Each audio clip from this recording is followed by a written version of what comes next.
I can't imagine anybody thought there was ever going to be a world where, at the beginning of the offseason, you'd have access to Jordan Montgomery for 1 in 25. I think every team in baseball probably would have jumped at that opportunity.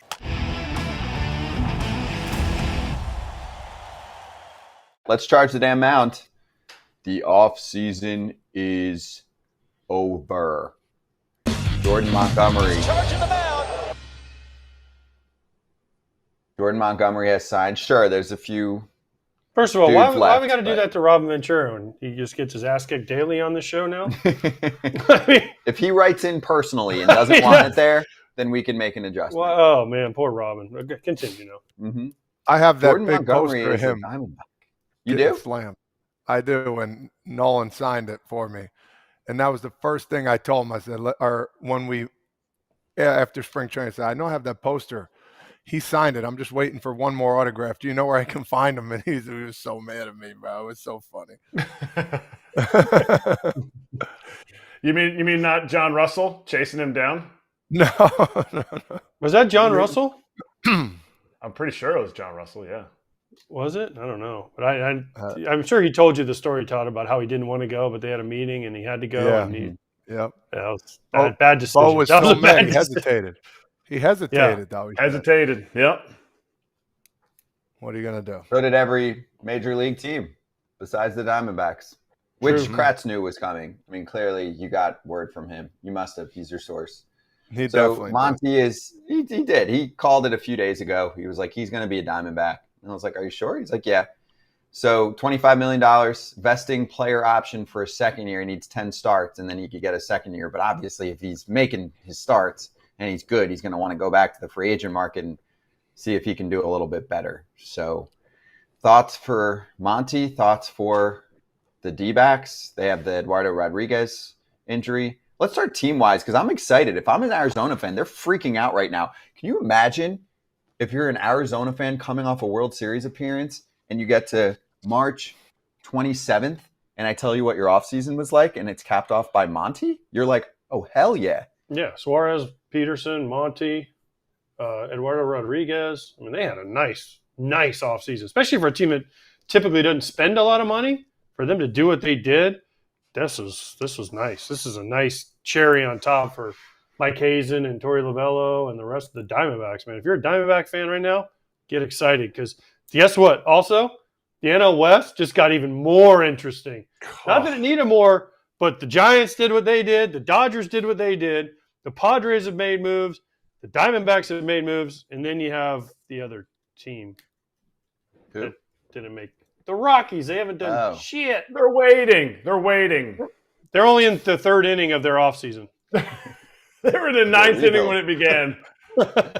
Third inning of their rebuild. But Kratz, they're a World Series contender. I mean, they made it last year. They added like 5 dudes. How are they not another World Series contender? I don't think they were before they added the 5 dudes. That might be me hating on them. They're saying it was a lucky run, whatever. Now with these 5 moves that they made, significant moves, this is what other teams should have done that have a young core of really good players. To me, this just puts the cherry on top that the Diamondbacks ownership wants something done with the stadium. Because teams that want a new stadium, Royals, and I mean the real Royals, not the White Sox, the Royals, the Diamondbacks want a new stadium. They didn't go out and sign the Shohei, the Blake Snell to a $190 million deal. They went out and they added a lot of really good pieces to a team that I thought was lacking. I think the biggest pickup this whole offseason, I get it, Jordan Montgomery's no starting pitcher, is Suarez. Eugenio Suarez brings it in the clubhouse and he could hit 40 dingers. Christian Walker and him could be 35-plus teammates. You don't get that a lot. And coupled with Corbin Carroll playing MVP level play in just his second full season in the big leagues. I love this team. Yeah, I agree. I agree 100% on everything you say. I'm just frustrated for why it took so long and he didn't make enough. You look back on all this stuff, like these players are getting gypped, man. And you go back to a couple of different things: who your agent is, what is MLB doing about this? What is the PA doing about this? There's nothing that is changing. It's getting worse for the players, and you could sit back and say, listen, he's making $25 million. That's great, but it's not anywhere near what he should have made. So that's the frustrating part for me. But I do agree, Diamondbacks are looking great.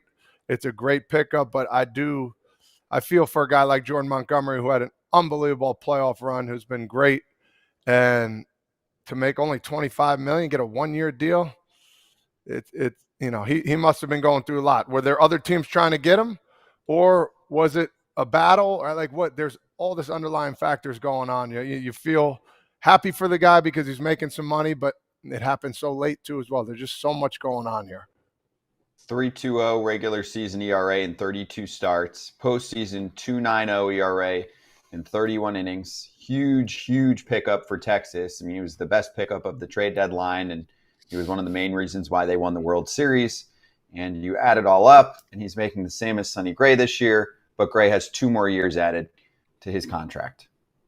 And Gray was great. It's not a knock on Sonny. It's just we all expected Jordan Montgomery to hit at least $100 million at the beginning of the year, and at the offseason, he didn't touch it. Let me ask you this. So if they knew 1 year, $25 million, would a lot of other teams be involved in that? At the beginning of the offseason? Or just now? Like if the Boris came to like 4 other teams, hey, we got an offer for $25 million. Can you beat that? Would other teams try and jump on that or no? I would say so, right or wrong? No? Yes. No, Kratz. I mean, you're saying yes, but teams had a chance. Teams had chances. He's available. I think Boris didn't call every other team. Yeah, calls them every 5 seconds, doesn't he? I mean, we heard it earlier from Yankees camp. Our source at Yankees camp saying, I don't know, we're already kind of set. That was halfway through spring training. So maybe some teams, maybe I'm wrong. Maybe some teams are looking at it like, no, we got our rotation. It's totally fine. What? Like any team that looks at their number 5, let's say you have the best 1 through 4. If you look at your number 5 and say Jordan Montgomery would not help, would not be better than your number 5, I would say you have to – there could be 2 teams. And I'm only saying that because I think the Phillies are one team, and I don't know which the other team would be that would say maybe it's not an upgrade. But you see that tweet. You see that tweet right there, which is frustrating to me. Why wouldn't the team put up $5 million more? I don't. That little crap like that boggles my mind. Yankees, listen, Alex put up his thing. I don't understand why you're not willing to go from 25 to 30. It's only $5 more million. That just boggles my mind. Yeah, Alex Fast, friend of the show. Very interesting that teams in need of more pitching, like the Yankees, Orioles, and Mets, weren't willing to go 1 year, 30. I'll add a team. What inning is the offseason for the Chicago Cubs at? And also, are they like building back up? Because they do have a pretty nice crop of minor league talent right now. They have a nice farm system with some players coming up that could be good. But are they trying to win this year? Like, are they trying to be a World Series contender now? Because this person would have slotted in really nicely to their rotation. I'm looking at it right now, and I'm like, it's mid. There's a whole lot of teams that could have done it. Yeah. The Cubs, yes, of course. But, like, Boston's not good. Boston's not doing anything, so we can give up on their them. last place team. But the Rangers had a chance. They couldn't do it, right? They didn't do it, right? The Cardinals, he would have gone. I mean, the Cardinals would have been nice in the Cardinals rotation. They didn't do it. They're happy with what they did. I mean, there's a lot of teams that he would have looked really good in their rotation for this number. Problem is they didn't want to do it. I don't know why. I'm not in on negotiations, but they didn't do it. And the other question is, for me, is next year's free agent class, how good is that going to be? Because you know Montgomery's opting out. Snell's probably going to opt out, right? Chapman's going to opt out. Bellinger's got a chance to opt out. All these. And then you have the guys that are, Alonso, and there's a ton of other guys that are free agents too, Soto. So it's Garrett Cole. Man, next year's Garrett Cole. No, but he's going to get that extra year depending if tacked he on. pitches this year. Yeah, but I don't think about the free agent class for next year. It's really good. But what teams are going to spend? We ran into that this year. Which teams are going to spend next offseason? Because that's what matters. And sign early. Sign early, boys. Hassan Kim, Alex Bregman, Max Fried, Corbin Burns, Shane Bieber, Walker Buehler. Alex Presley. There's a lot of names. I could go on for a few minutes here. It's a big free agent class. It's a big one. All right, well, let's bring in our first guest to talk more through this and get the Diamondbacks perspective here because, I mean, they're on fire out there right now. Nick Piecoro joining us, covers this team on a daily basis. And you can follow his work in the Arizona Republic. Also follow him at Nick Piecoro. Nick, great to have you on here. Appreciate the time. How wild is it out there? Thanks for having me. Of course. Nick, how wild is it out there? What was the response from Diamondbacks fans? Psyched, man. Yeah, people are psyched. I mean, I think they were already pretty excited about this season. I think they had a pretty good winter already. Right? I mean, they're bringing back basically the same team that went on a huge run and got to the World Series, and they're better on paper than that team was. And now you had Jordan Montgomery, and I'm just getting texts from people all morning last night. It's people are excited, dude. They're pumped. Nick, have the Diamondbacks taken over Phoenix in the Arizona area? Because the Suns were so hot with Booker and Kevin Durant for a while. The Cardinals obviously fell off, and who knows where the Coyotes are at these days. But have the Diamondbacks taken over as Arizona's team now? I think they have a chance. I mean, the Suns have been in that, at the top of the pecking order for a long time. Knocking them off will be hard. But I mean, I do feel like this is the best opportunity the Suns or the Diamondbacks have had to do that in a really, really long time. The recent history of the franchise is they make the playoffs and then they miss out for 4 or 5 years. They fall off for 4 or 5 years and they make it again. And, it's just been very cyclical that way. I feel like the things that we've seen around town, the excitement that we saw last October. I mean, you see DBacks gear everywhere now. People are talking about the Diamondbacks everywhere now. It just makes this season really important for them to capitalize on it. I don't know if they have to win the World Series or get back to the World Series, but they got to be good. If they can be good again, I think people are ready to jump on this bandwagon with this team. It's a lot of young, exciting players, so it's a big opportunity for them. I don't want to read your own tweet back to you. It feels like Twitter cannibalism. But you mentioned in your one tweet about the fact that he's going to go to the minor leagues and ramp up. But that means he's not going to be able to get a qualifying offer. Had he started the season in the big leagues, is this a caveat that maybe Boris knew could be used, that he doesn't receive a qualifying offer because he doesn't start the season on the big league roster? Right. I think that kind of limits his value a little bit, right, for the club, because they know they're not going to be getting anything on the back end. But yeah, I think that that he still has to pass a physical, and he still is going to have to, get added to the 40-man and all that at some point. So if you read the language in the CBA, it sort of sounds like he's going to have to be put under contract after the season gets started. So maybe they won't finalize it until Friday. I don't know exactly. But my understanding is that if he's not on that team, he's not going to be able to get a QO.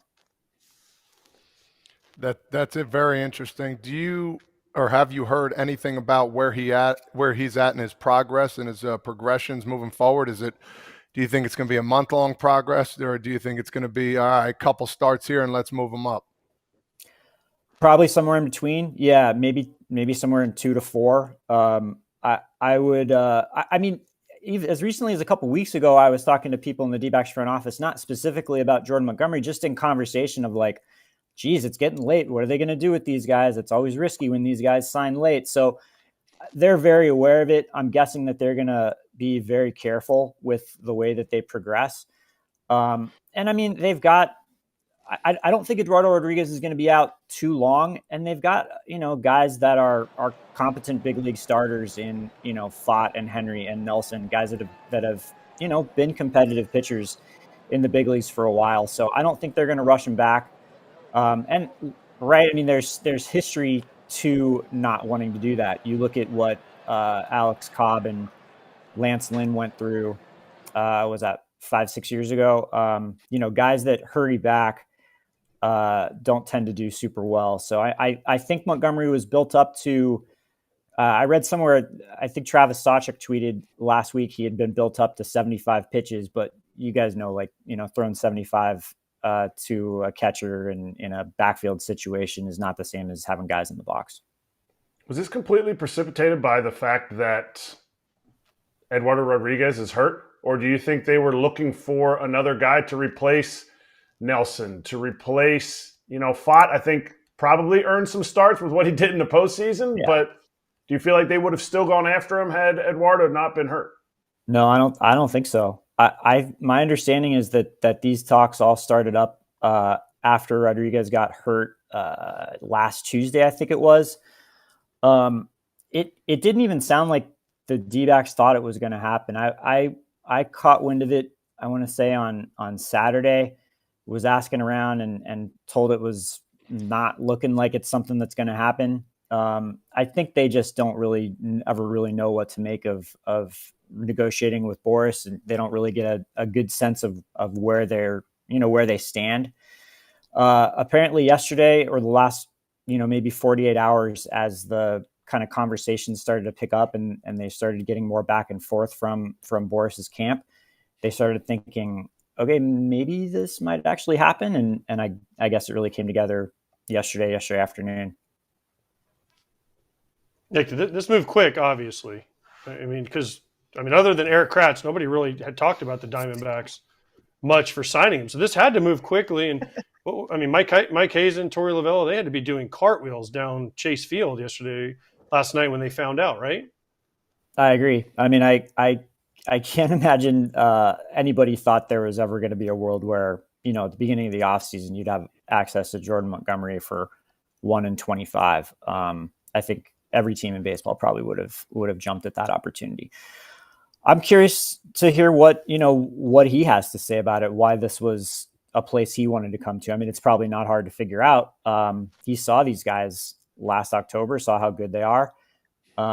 It's interesting how we just haven't seen this in Arizona in a long time, right? Kind of the winning feeding into that sort of thing. I wonder what other opportunities he had and why Arizona was so appealing to him. Well, it's a nice place. If you get there in time, he's a little late, but you can have spring training and the regular season in the same place. That is appealing, whether people want to admit it or not. That's a big deal. But let's go on. We've hit Monty enough. Paul Sewald's out to start the year, left oblique. What's his timetable for coming back, and how big of a blow is this to the Arizona bullpen? It's huge. They said it's a grade 2. Sewald said it was a low grade 2. So I don't know, somewhere in the probably 6 to 8 week range would be my guess. But you look at the way that the bullpen everybody sort of settled into roles and everything took shape and the whole unit took off after he came aboard. I don't know. It'll be interesting to see how everybody adjusts. It was an area that they didn't really do anything with in the offseason. I thought it was justifiable, right? It just felt like that was such a strength of the team for the first time in maybe ever for the Diamondbacks. They've just had bullpen problems really going back to the beginning of the franchise. And you felt really good about it last year. It was bizarre, honestly, as someone that's covered the Diamondbacks for a really long time, to think like, okay, once they get into the 6th inning, they give the ball to Ryan Thompson, and then it's going to go to Ginkel, and then it's going to go to Sewald. It's, they were so lights out in October until Corey Seager got Sewald in game 1.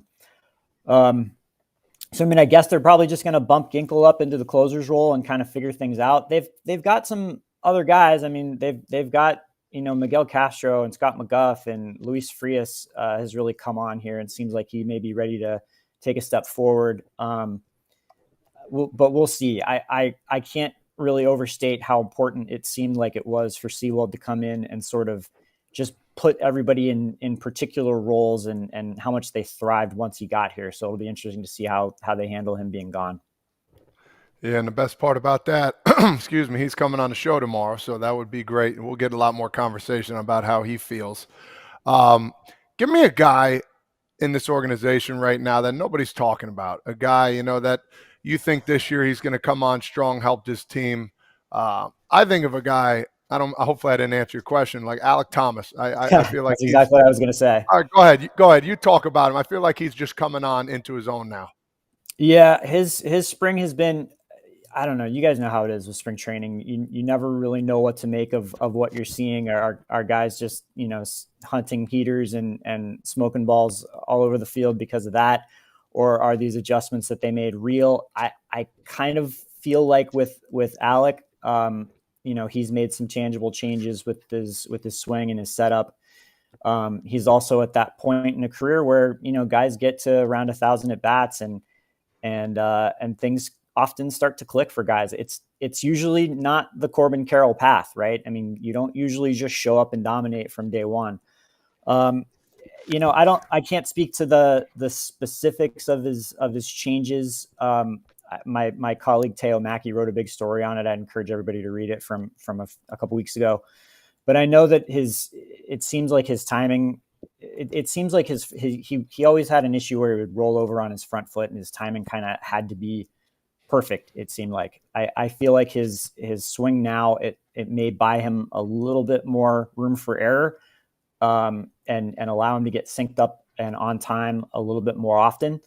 But man, he's had an impressive spring. It's been fun to watch. He's been spraying balls all over, and he's been putting together way more competitive at bats against lefties. And not to mention, he's coming off an October where he had some really big hits for them. And I think that's going to help his confidence as well.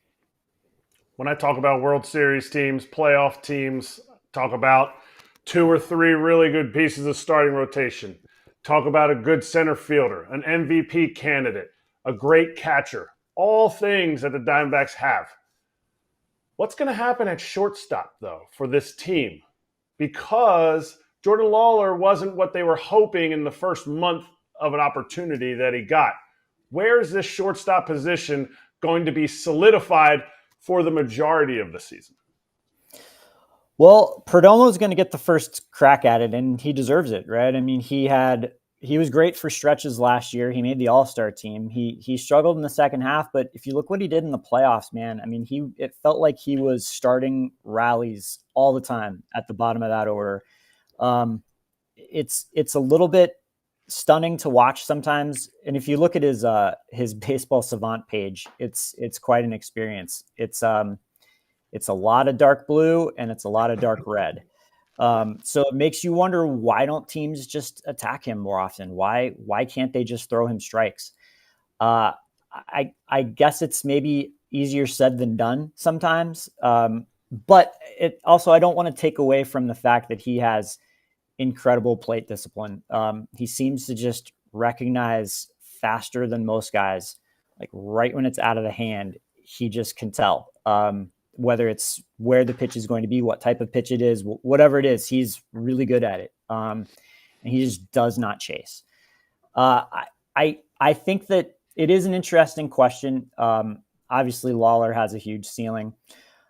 I think Blaze Alexander has had such a huge camp. Probably isn't a name that's on a lot of people's radar. But he was I think a 11th round pick several years ago. He's been in the system for a while. He's performed really well at the upper levels the last couple of years. And I think he might make this roster as a bench guy. I think, like, if you'd asked me, 2 months ago, if there's an injury on the infield, what do they do? The answer is, of course they'd bring up Lawler and, move things around, and either Lawler's at short and Perdomo moves, whatever it would have to be, they would find a way for Lawler. I kind of wonder if Blaze's performance this spring, coupled with Lawler looking like maybe he could use a little more seasoning, and some of the struggles he had last year, briefly in a tiny look, I recognize it was a really short and limited look in September, but I kind of wonder if Blaze has put himself more in the conversation now for opportunities if they arise. Nick, thank you so much for joining us. And you can see some of these clips. We'll post them, and follow Nick at Nick Piecoro, Piecoro. Good times in Arizona. We appreciate it, man. Thanks, guys. Thanks for having me. Hey, everybody. Be sure to like and subscribe for more content. We're back here every weekday, all year long, so do not miss an episode. The videos are coming in all day. Here's another video you might enjoy. Baseball the way it should be covered.